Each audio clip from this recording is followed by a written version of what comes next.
Welcome to Everyday Economics, the podcast that helps you learn about the economic world happening around you every day. I'm your host, Chris Krug, CEO of the 501c3 nonprofit, nonpartisan Franklin News Foundation. Everyday Economics is a production of America's Talking Network. You can subscribe to all of our podcasts at americastalking.com. To support Everyday Economics, please make a tax-deductible charitable contribution by clicking the link in the show description.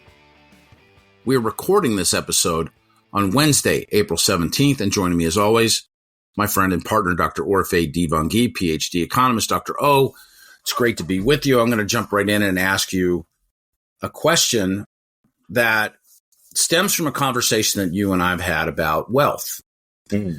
This one is specifically in the United States.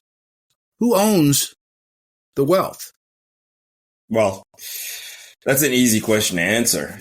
All you have to do is look at the Federal Reserve survey of consumer finances to find out that basically baby boomers own most of the wealth in America.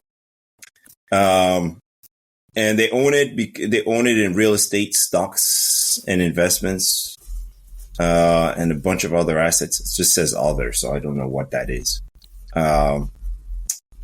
Very little in pension entitlements. I mean, a substantial amount, more than any other generation, pension entitlements. But basically, it's really stock and real estate.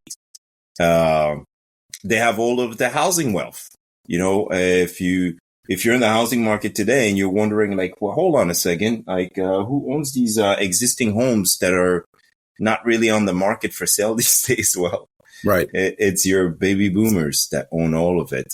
There's a study by a firm that estimates that basically $53 trillion, $53 trillion is what we should expect will be passed down from boomers to Gen X, millennials, and their Gen Z heirs, as well as their charities.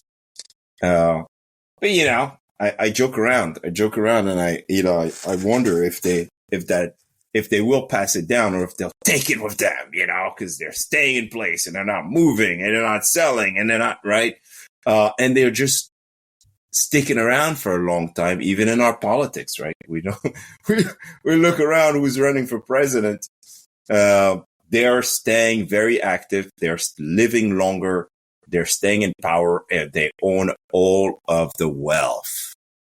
Well, doesn't that stand to reason, though? I mean, you know, the longer you're alive, the more opportunity you have, the greater the opportunity for you to make investments, to buy a home. You know, I hear it from, you know, my 25-year-old daughter.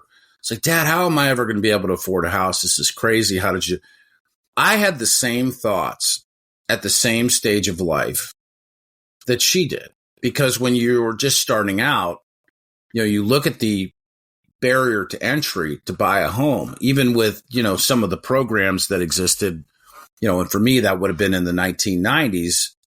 You know, you still had to come up with 3% or you still had to come up with 5% or whatever the minimum requirement was, depending on the funding vehicle that you used. Like most first time home buyers, I think in America, I don't have the stats in front of me, but I think it would stand to reason that they would use an FHA type program, which would, you know, give you the opportunity to buy a home that you, not to say really can't afford, but at that moment, you don't have the 20% to put down. And this goes back to when, just to finish the thought, This goes back, you know, in 1998, the first house that I ever bought, and it was a 3-bedroom, bath and a half house in a suburb of Chicago.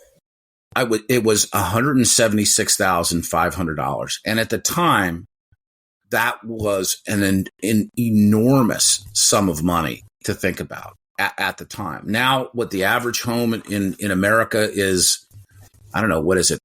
$400,000? $350 something thousand. Okay. So $350,000. So it's literally 2 times, what it was for me 26 years ago.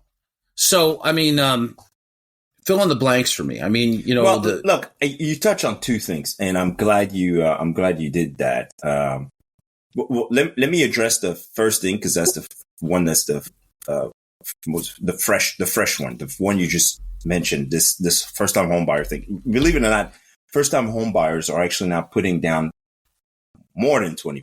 The share of first time home buyers putting down more than 20% and is increased. They're probably getting their down payments from mom and dad and friends and family. So here you go. So boomers are maybe helping in that way. It was the same way for me. Just FYI. Yep. And the reason they do that is because, look, when you put less than 20%, you got to worry about that PMI. Your monthly mortgage payments are higher. Even your mortgage rate is higher. Absolutely. Right? And so my first rate was just under 8%. Yeah, there you go. And then there's something else you touched on, which I think is very, very important. Is that, when we think about these different generations, and you touched on the economics. I loved what you said, right? Like they're older, which means they've had time to go out in the labor market. They've had time to earn. Their incomes have increased over time. They've had time to save. Right. And those savings have accumulated. And if they were invested, look, the S&P 500 is up 72% in the past 5 years. The Nasdaq's up 95% in the past 5 years. The Dow is up like 43% in the last 5 years. So, I mean, they've been invested. They've seen these investments grow. And, in economic theory, I mean, it's actually true in the data too. What we learn is that basically, look, as people live longer, they have an incentive to save a lot more, right?